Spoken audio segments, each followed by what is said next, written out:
The movie and topic which I have chose is Chariots of Fire and Religion and Sports, which the brief summary of the movie is that there's two athletes, one being Catholic, one being Jewish, who compete against each other growing up and in college, and end up being on the same team for Great Britain, in which their beliefs are tested.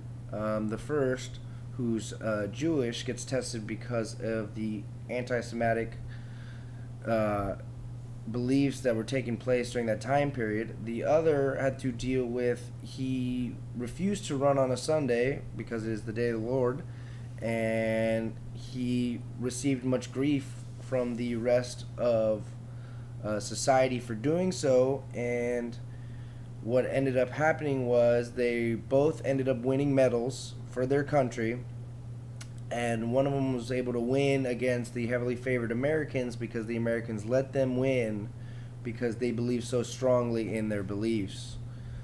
Um, so the other components are the issue and the problem, obviously, is religion in sports. As you can see today, it is a big issue, and it always has been ever since I was growing up, in which you see athletes such as Tim Tebow being shunned for bringing religion in sports, and now you can see that religion in sports is something that is evident every day, and athletes are constantly using it either because they believe it or they are just using it because that's what they saw other athletes do. So I think that's the biggest issue that we see today, is that you we're becoming to be such a society where everyone is describing religion, and the problem is now kids are looking up to all these athletes, in which they're human, they make mistakes, and in doing so they can lead to setting bad examples for our youth.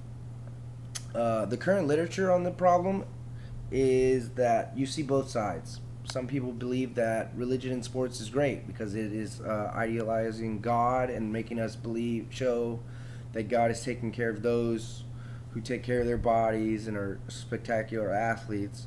The other side is saying that what it's doing, it's creating a false God in which we're believing in these athletes and looking up to them, and really not understanding, we're not going to church and not spending more time in doing religious activities. So the issue and the problem are both being described because they're both from both sides. Um, I would consider the solution to be, in describing a solution, it is hard to understand truly what's going on because there's no set answer or set way to go about this thing. There's no formula in which we can understand what's the right and what's the wrong way. I mean, God gave us free will, and He created us in His image, but in doing so, He allowed us to do what we want to do. And in reality, there's only one person that can judge, and that person is God.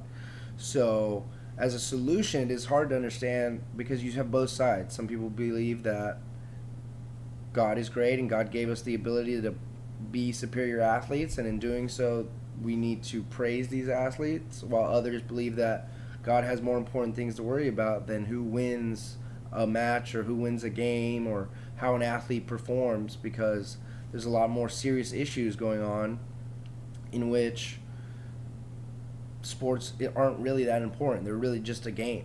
So for me, for future recommendations, I feel like it's hard because sports and religion is constantly changing. Um, I think the biggest factor for us is to look at our history, because it is evident that if you don't learn about history, history will repeat itself.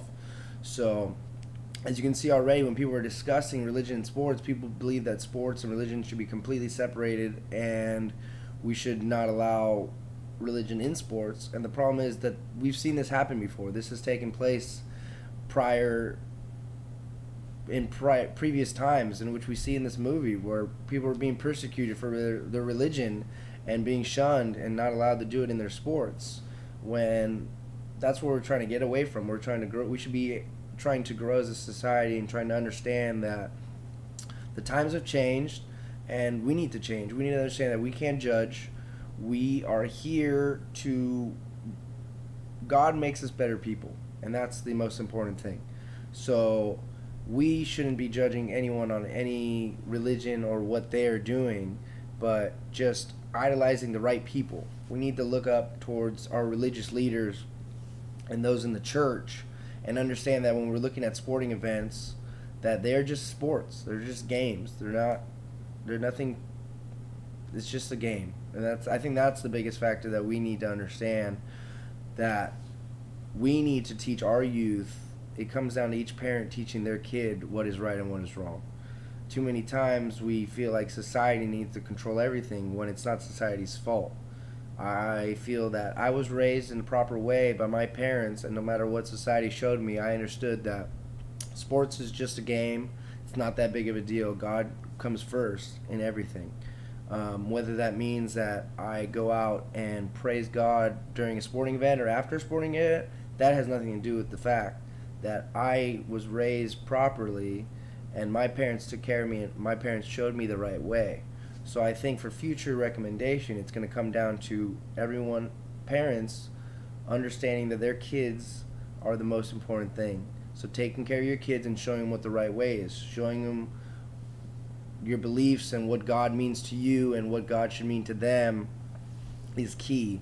And understanding that this will lead to a possible religion in sports, but it'll be the right way. Thank you.